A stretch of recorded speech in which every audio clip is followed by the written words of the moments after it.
Hello. Before we get into this amazing podcast with two wonderful leaders, I would like to take the time, along with Colonel Birch and Colonel Bishop, to express our extreme condolences for the lives of Chief Master Sergeant retired Mitch Quinn and Senior Airman Colton Dry. Chief Quinn recently passed away due to complications with cancer, and Senior Airman Dry was killed in a single car accident while on leave, traveling back home to Illinois. Our thoughts and prayers are with the families of Chief Quinn and Airman Dry, and we wish them the best as they move forward through these troubled times. God bless you all.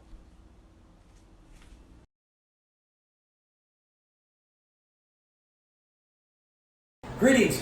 Welcome back to the Cape League Revolution. This is Chachi coming to you this time from Joint Base Lewis McChord in beautiful Washington. A little bit rainy today, but it's been gorgeous all week. Have two amazing guests. You've heard and or seen them on my podcast before. We have Colonel Benjamin Bishop, the commander of 354th Fighter Wing up at Allison Air Force Base in Alaska. And we have Colonel Paul Birch, the commander of 93rd Air Ground Operations Wing out of Mooney Air Force Base in Georgia. Gentlemen, thank you so much for being on the podcast again. This is so much fun. So we'll absolutely get into it. One of my favorite questions. And so we'll start with you, Colonel Bishop, and then we'll go to you, Colonel Birch, and then I'll alternate in case it's going the right way. So first joining the Air Force, becoming a second lieutenant. Did you ever envision yourself being a wing commander? I did not see that happening. When I came into the Air Force, I was excited about the Air Force. I was excited about being part of a team. I was larger than myself. I had the opportunity to pursue one of my passions, which is fighter aviation. So I was all focused on just being really good at my job. And I have found, as I've progressed through my career, I thought I hit the peak when I was actually serving with Colonel Birch in a fighter squadron as a weapons officer, like chief instructor.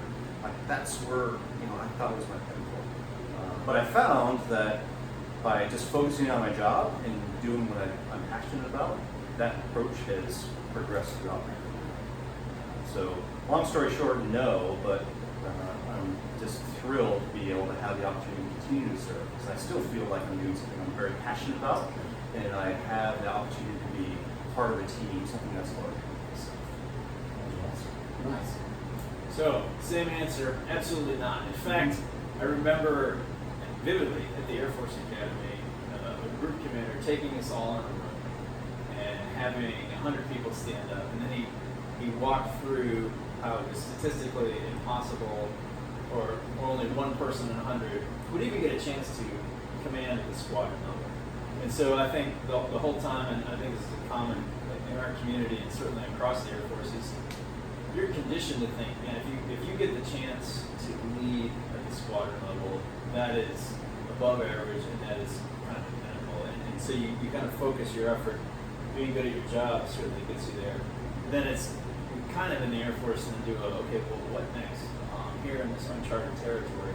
And of course the answer is you get some mentors. But the thing I would say if you're watching this and you're a second lieutenant or you're a captain and you wonder, okay, that's unobtainable territory. It's not.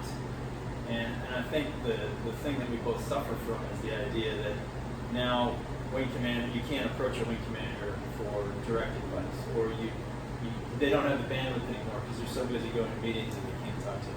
Absolutely not the case. And in fact, the only reason that I get maybe 2 or 3 things right every day is because I had a wing commander who was willing to talk to me back then. So that's a lesson learned in terms of that. Maybe we do too much shaping. This is impossible. Sure. But it's not. And it's for me, it's like when eventually somebody has to get hired. That for people who said they're going to hire somebody, might as well be you. So people, there's some negative Nancy's that I've seen out here kind of get beat down, or a lot of people like I've seen on the enlisted side where they don't want to play the game. I call it adulting. That's not playing the game. If you want to be successful, if you want to have bigger impact, you need to do the requisite stuff to find success. There is a corner you have to turn. Yes. You have to go from focused on the tactics and mission execution to really loving and caring about the airmen and wanting to see them succeed. If you can't blend those two things in together, you're not going to have any fun leading above that level. So you wouldn't be selected to do it. So with that, what would you say is now you're here at your level, and if you don't want to go back and pull up their bios, you can Google it. Very, very, very simple. 2 PhDs, sitting here talking to us about all these things. And so the thing that I like about all the doctors I've gotten to work for in the Air Force is they're so smart. They articulate everything very simply. And that's the best part. I love Einstein's quote is, if you can't explain it simply, you don't know it well. And so I absolutely love that. So with that, what are your leadership philosophies or founding quotes or things that guide you every day? What do you default to when you get faced with a challenge? Yeah, absolutely. So I think of leadership as not one thing. Leadership is a gem. I picture this, round cut diamond that's got all kinds of facets, and if you polish it right, it gleams. But the reality is, we've all got strengths. Some of those facets for us are areas we're really good at and we're really comfortable at. And then some of them, maybe it's being current in your tactics is a place where you're a little rusty and you've got to brush it up. Maybe being with the airmen and sharing their emotions is where you're really strong. So how do you spend your time polishing the diamond? And it's not what you might think. It's not that you spend all your time on the weak area. Because if you do that in a leadership job, you're going to run out of bandwidth before you can relate to the airmen. So I think of it as where are my strengths? Let's spend 70-80% of the time leading in those strengths and articulating those areas to our airmen.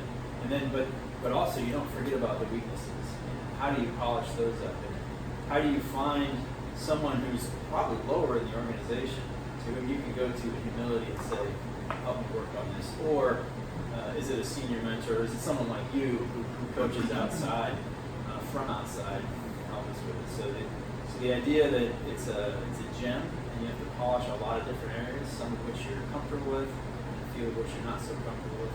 And then there's another one that maybe we'll come back to. It's the idea that everyone on your team has something to contribute. Absolutely everyone. Those are the two big things that stand out.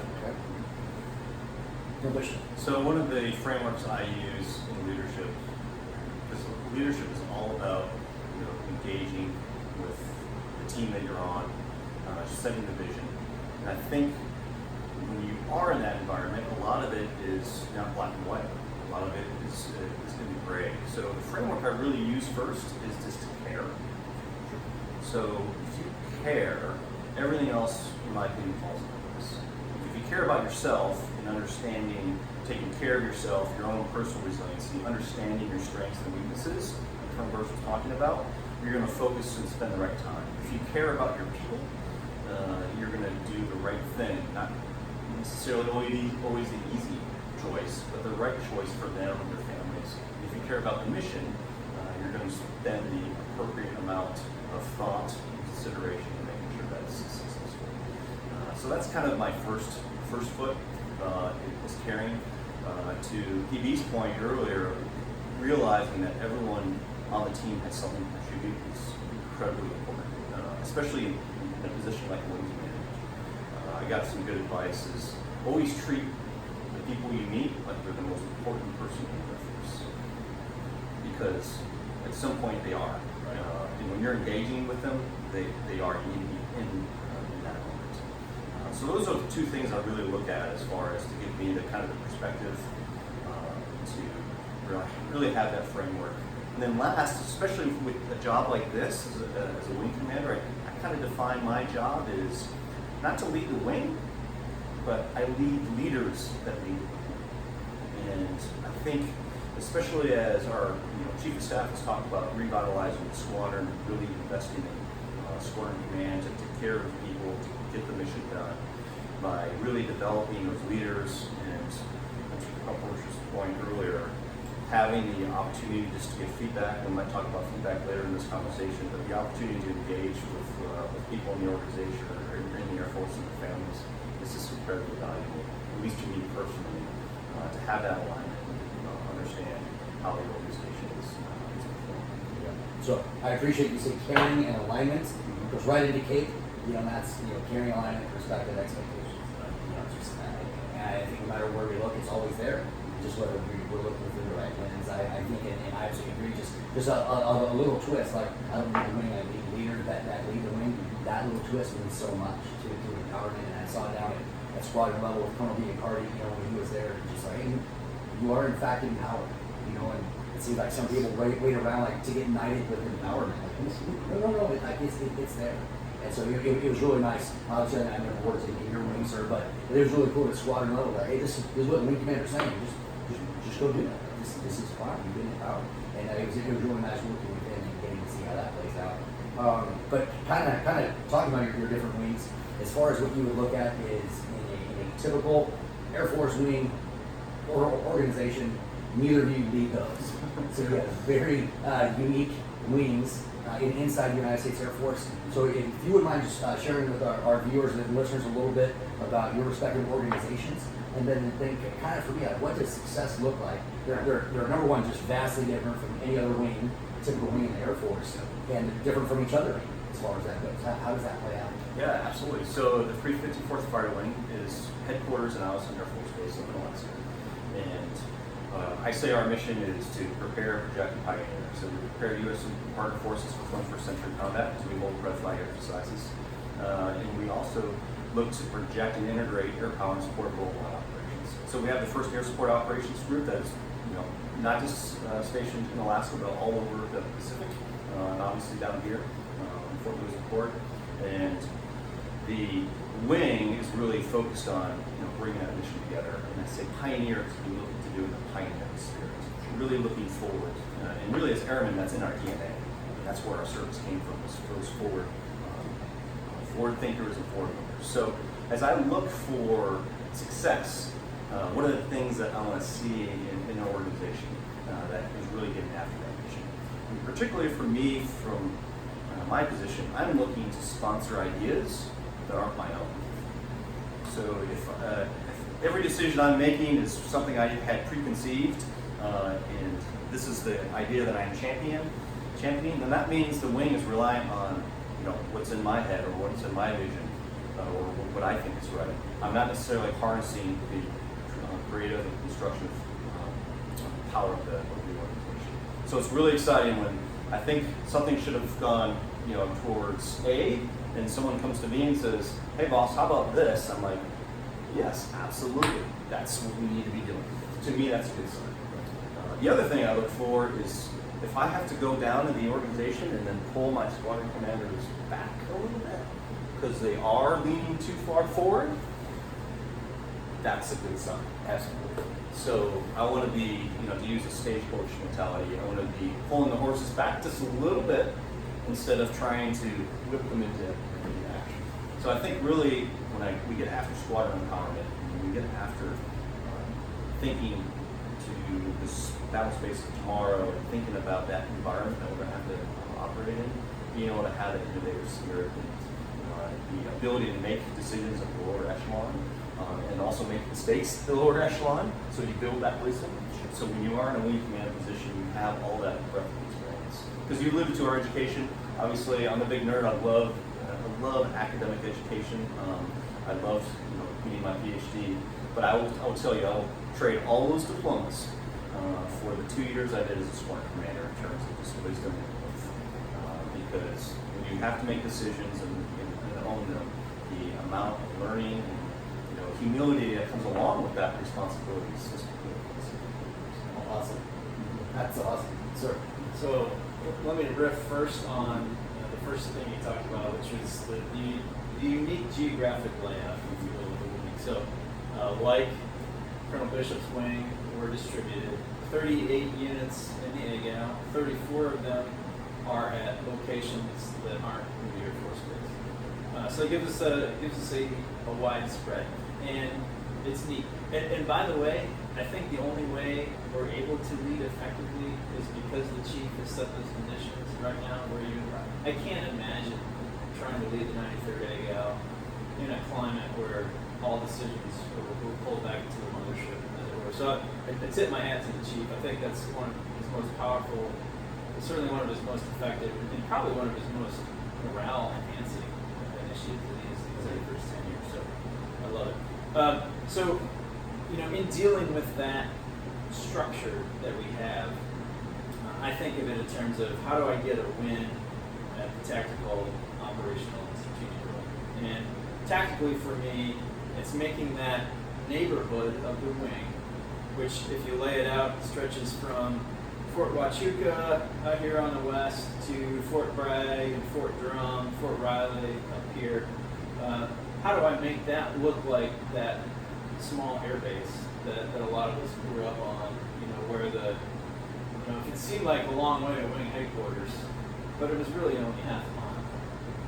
And now, so how do we change the way we do business? How do we use distant communications so that a squadron commander does have a chance of interacting with his wing commander 1 or 2 times a week at least? Like I had the luxury of when I was a squadron commander at Seymour Johnson Air Force Base, or when I was a group commander at El Dafra, I got to see those people I interacted with. So that's the tactical thing. How do we think differently? How do we not think like the standard PowerPoint email-driven Air Force so that we can make that happen? That's the tactical. At the operational portion of it, I'm going to apologize. The 93rd AGO has Army Weather Support, the 820th Base Defense Group, and then we have the CONUS conventional part of the TACP weapon system, other than what's here at JBL. I'm going to focus a little bit on the TACP because I think the majority of the audience is going to tune in. At the tactical, at the operational level, it's how do we make our airmen feel like they are part of a bigger system than just the immediate ASOS they're in, or OL as the case may be, or Moody Air Force Base does. How do we make the AGO's contribution relevant with everyone? And we do that by going out and reaching out, building consensus, empowering. I love it when I have to pull back on a squadron commander, but I usually don't, because they're usually focused on the right direction. They've heard what the chief said. They've heard what General Holmes has said in our case as the ACC commander, and they're both on the same page. And the most powerful thing I've ever heard from General Holmes is command, like you have the authority you need to have to command. And if you put that in your hands and consider, that's terrifyingly powerful. But that's also exactly what we need. That's the only way we're going to get after initiatives and advocacy for our airmen and pull in the next echelon of technology. Everything like that depends on empowering people at that level. And then strategically, people turn to the 93rd AGAL because we have the preponderance of conventional TACP and JTACs to say, okay, how are you improving a lot of all of this spread across the globe? So we try to pitch in, help with, not dictate, but help with the staff work, the strategic resourcing, advocacy. We try to pull together a lot of working groups that Colonel Bishop's formations have contributed to, the TFI has contributed to, and we try to build communities of consensus where we're getting those airmen with the good ideas, and instead of having them pitch it alone, they get to come together as a group. We do the work, we hand it over to the staff and say, okay, this is where we need to go. There's a lot of work to do in the TACP community. We haven't developed a coherent requirements or acquisition process or a capabilities design document, things along those lines, and we need to do that. But we've got airmen who are smart enough to do that. We're trying to build those structures there.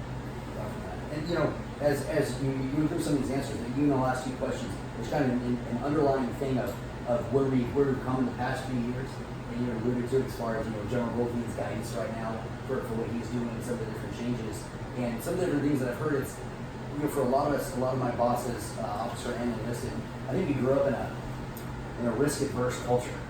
For sure. And so how does this work? How do you want your leaders to help assess, accept risk, communicate risk to you, articulate it in a way that we can change things? General Goldfein said, hey, don't wait for me, get ahead of this. And the AFI is bullshit, call it, do what's right, and then we'll kind of catch up later. How does this play out for you? How can people find the strength to come forward with these things to the new command? So I know what we're trying to do in the AGAL is bake in that operational risk management mindset into every echelon of what we do. Whether it's stepping out to go to the range, to get a check ride done, or whether it's how does a squadron commander think about this next initiative or this next program or this next event he or she is going to roll out. So I think that's a little bit lacking in the community overall. Just having unit safety reps, a safety culture, things like that, and the way that interplays with ORM is a little bit foreign to the community. So that's something specific we're addressing. So that's what's the risk to mission? What are the risks to my hearing? What's the risk to our credibility and effectiveness with the joint community? Is something we all have to take into.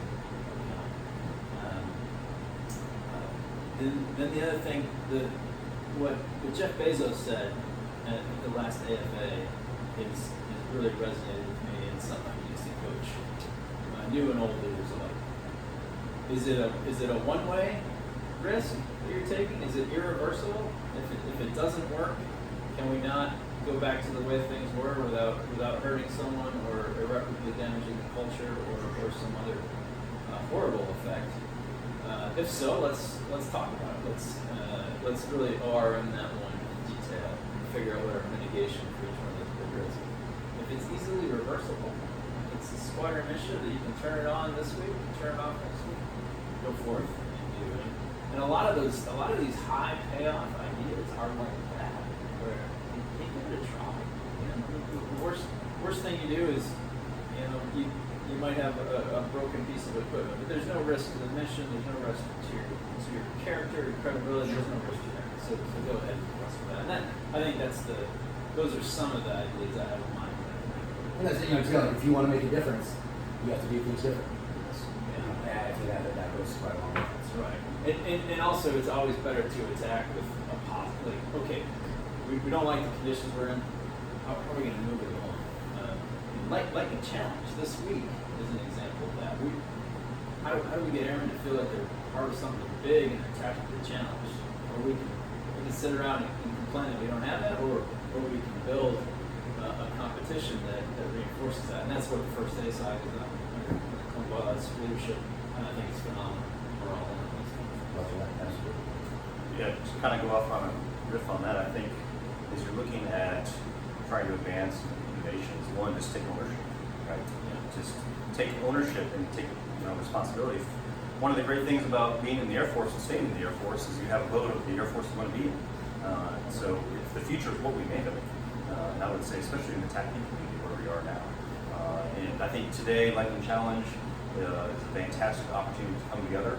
We had a memorial service earlier, dedication for Monument. We remembered those that have gone before and we honored them. But excellence, like doing our job today, and really carrying that out. So you see that embodied, and that was, again, it wasn't my idea. It wasn't mine. Yeah, it came up, and it was like, yes, we are doing that, and it's, that's one of the great things about being a wing commander is you can take ideas that come out and then throw some gas on it and really see them take flight. So that's exciting. So that's my first thought. Second thought is, don't be afraid to lean forward and invest in loss, because in terms of being able to learn and expand, you need to get outside your comfort zone. You need to be willing to try an idea that may not work. I did 2 assignments in operational test evaluation. One of our mantras was a failure was a successful test, because we figured out how not to do something, right? So doing that in a very responsible manner is all about what risk taking and ORM, operational risk management, is baked into our flying cultures, and I think that applies across the board. What I will say is taking risks isn't being careless, right? Right. It's not about running around with scissors. I always look for, by taking this risk, am I going to be able to get a good return on investment? And are the areas is a one-way door or two-way door? I was at that same, AFA briefing from Jeff Bezos, and using that as a framework. And then I use it as, is it reasonable? Can I defend this? And is this something that's worth getting after?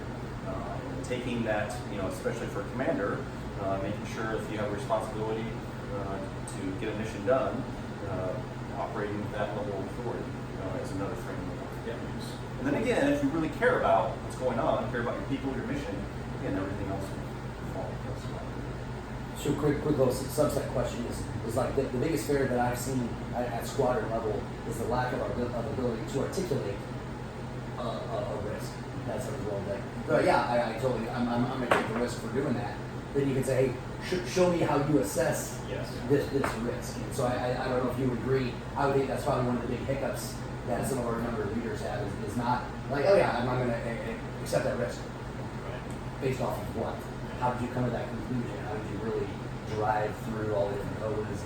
And you know, if you will take the time to lay out a risk matrix, which to me is probability on one axis, and then the impact if that probability comes true, to show people what extremely high risk, low risk quadrants look like. You start to build a way of thinking. I'm not going to tell you what to think, but I will try to teach you how to think.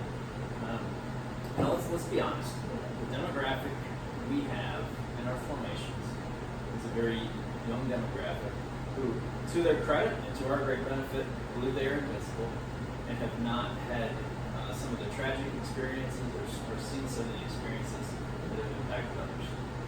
And so, you know, you're not going to be able. You can't do a download of all your experience, but you can say, okay, how likely is this to happen?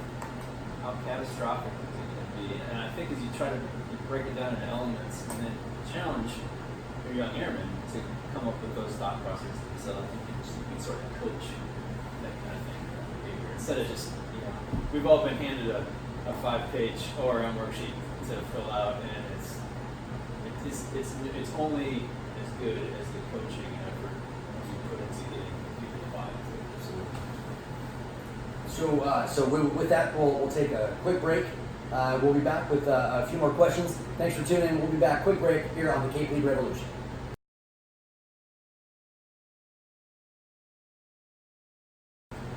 Welcome back from break. Back to the Cape Lead Revolution. We're going to get into a super hella mega topic for the United States Air Force and realistically the world, this concept of resilience.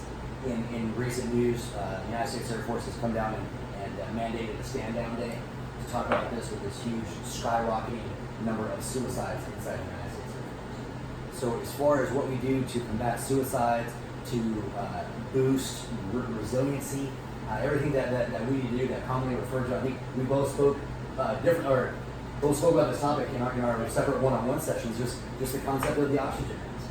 Like, what are we doing to take care of ourselves, to be selfish first, take care of us before we can be right for our teams? How does this work inside your organizations?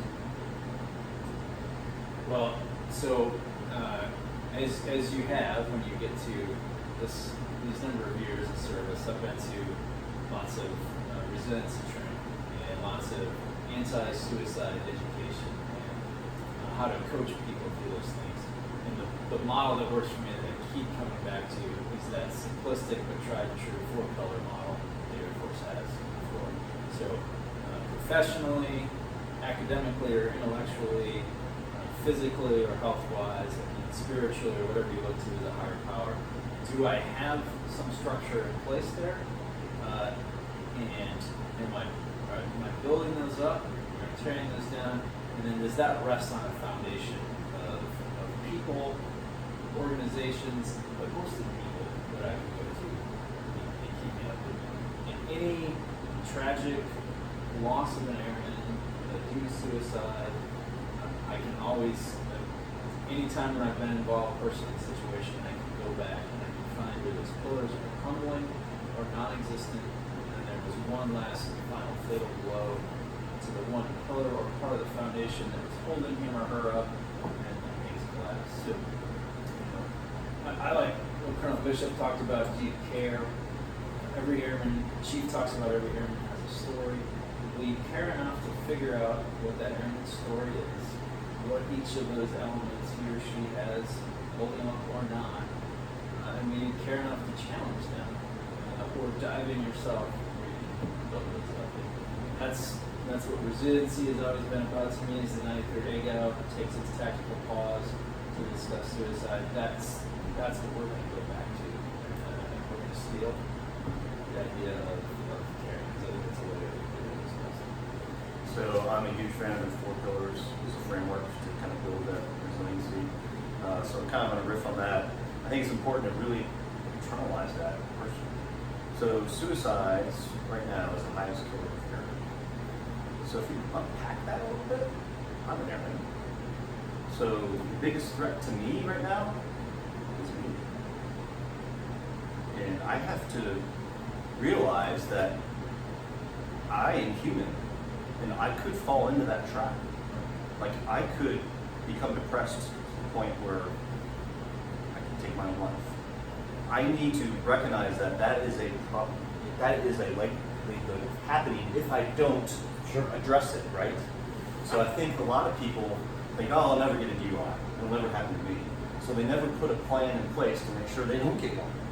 So I look at it as I have to be proactive in making sure that I take care of my own personal, right? My own personal mental health, spiritual health, physical health, and then being connected to the mission and always growing my family, my spousal relationship.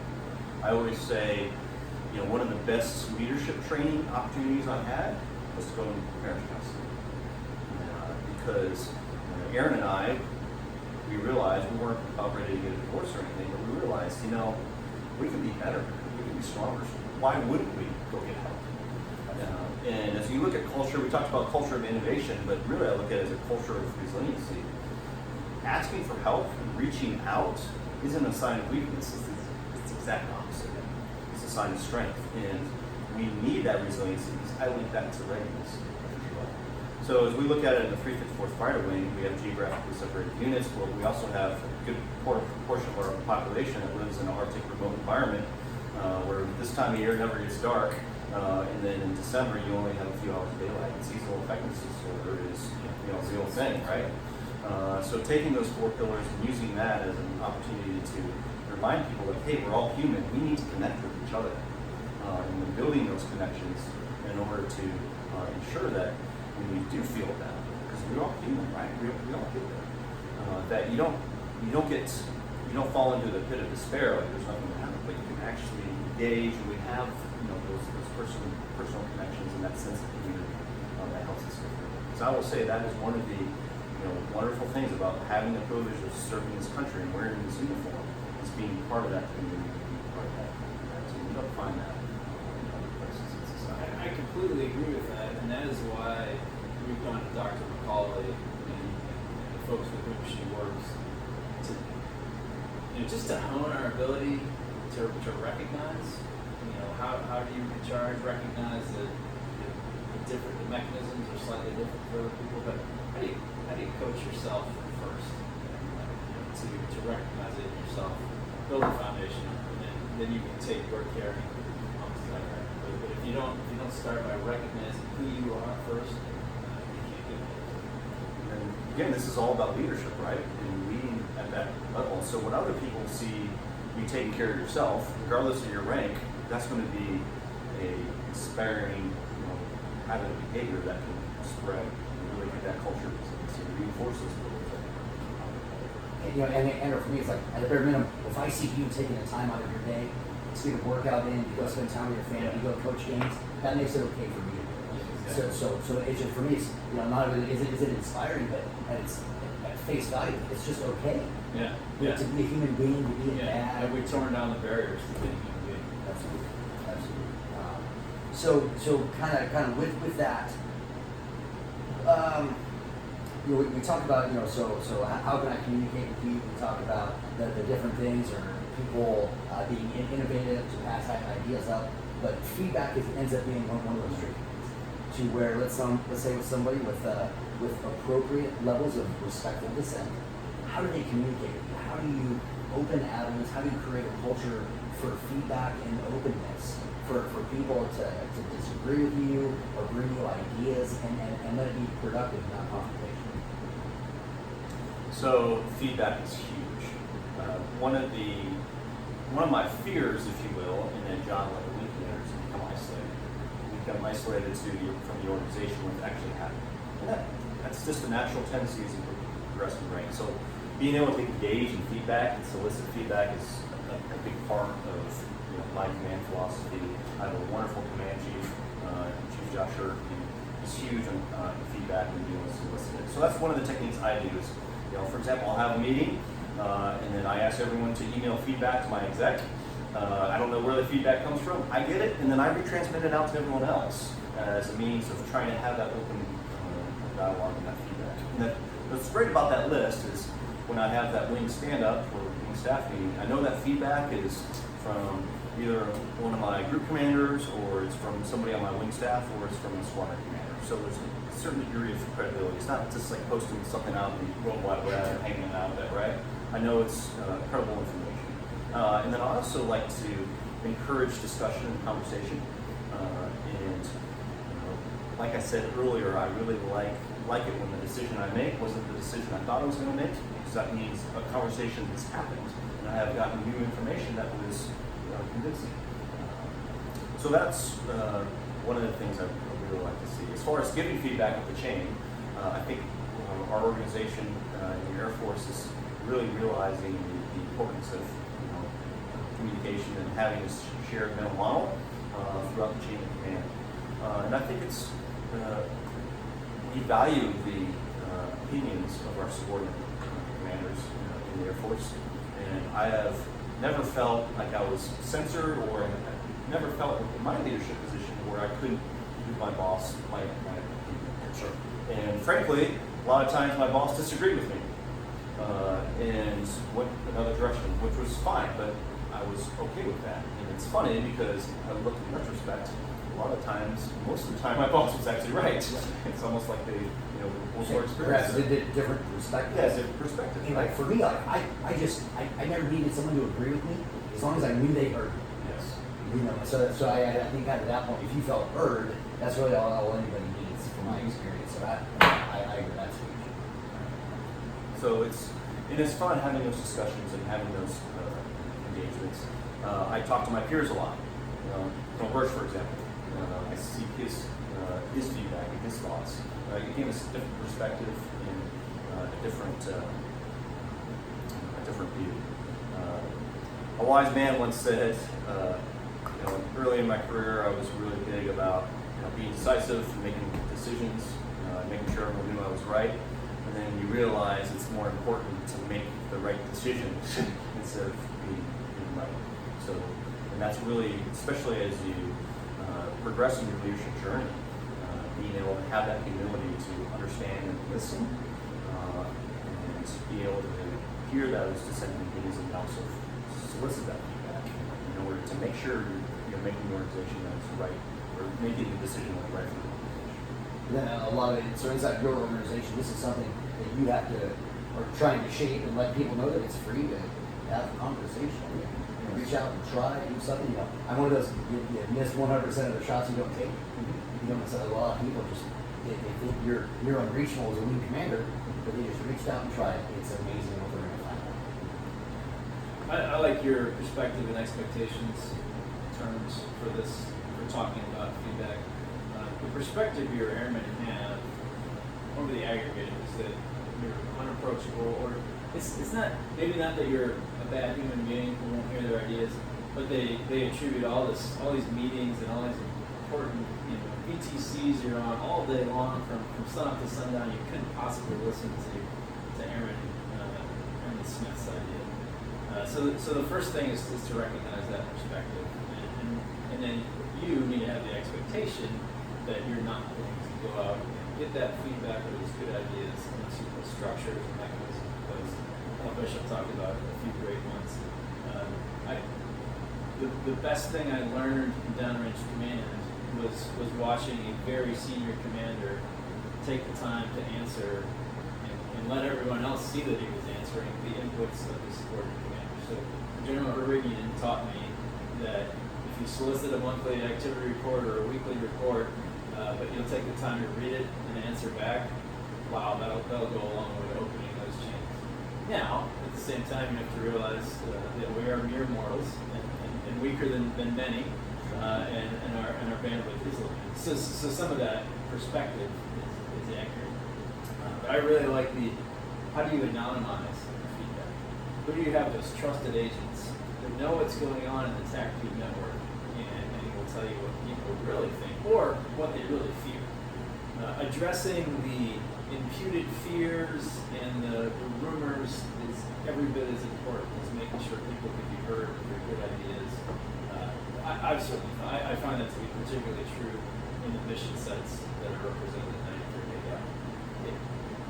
I used to be the guy that said, that's silly, that's just a rumor, don't even think about it, it's not true. I think as I've matured, I've realized, no, it's important to address those before they can spin out of control. And all of people's mental energy becomes thinking about this thing that might be, but it's probably not, to the point where they're distracted from their jobs. And that's, I have people like you keep me honest there. People like Josh Corbett will tell me what's going on. I could go down a list, and a lot of that list is going to be trusted chiefs and seniors in the TACP community who know what's up, and they're talking to each other. If you neglect those informal feedback mechanisms, you do so at your peril. And just to round out the thought, feedback, formal and informal, are critical. It is critical to sit down at the institutionally prescribed times and do written initial, midterm, and final feedback. Because doing it formally sets a different tone, a different expectation, and it sets that culture in your organization. Just as important to have informal, anonymous, easily accessible, low-threat feedback mechanisms so that you're getting things done in real time.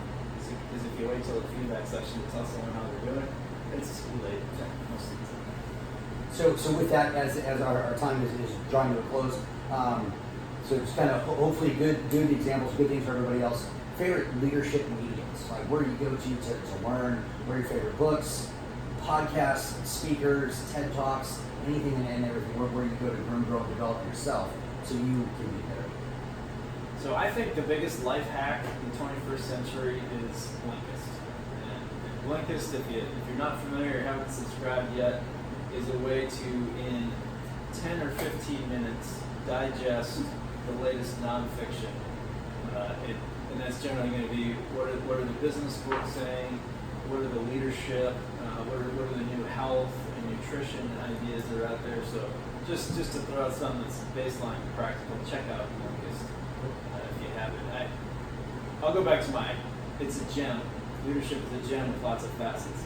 How are you going to polish a lot of facets unless you economize your time and quickly get smart on an area that you don't know a lot about, rather than letting your perfectionistic tendency say, I'll never be perfect at that, so I can never address it. So that is my go-to source. And then of course, let's go back to our airmen are the experts, and they can give us feedback. So I like to look at what my best leaders in my formations are doing and go, you know what, I need to live up to that.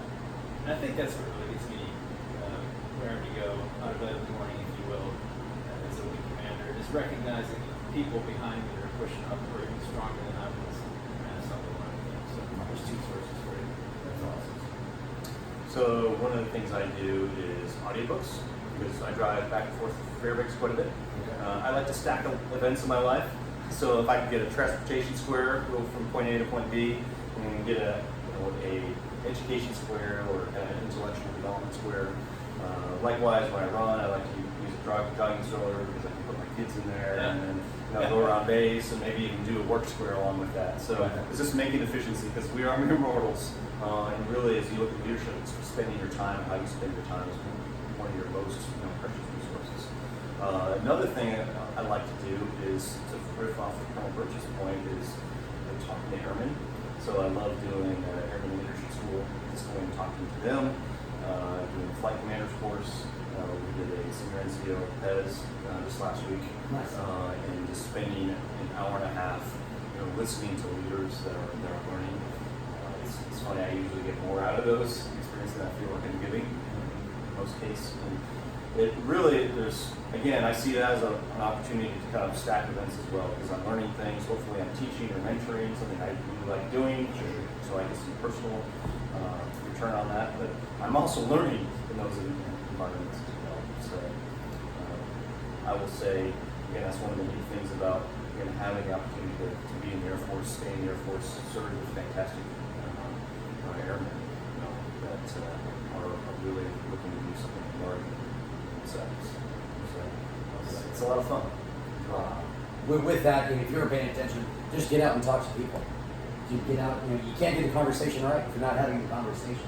So I absolutely love that. As far as some of the anonymous feedback stuff, you absolutely heard it here. You go to mentonleader.com. You can sign up for free for anonymous texting lines. So people can do that. I did that as a command chief and had people had all calls. They can just text in stuff to me right there to do that. And so good, blunt, sometimes inappropriate, but what are you gonna do? Type of feedback. But mentonleader.com. But gentlemen, thank you so much. I know how busy your schedules are, and for you to make this happen for me today, really, really appreciate it. This has been a pleasure. This has been great. It's fun as always, and we'll catch you here next time on the Cape Lead Revolution.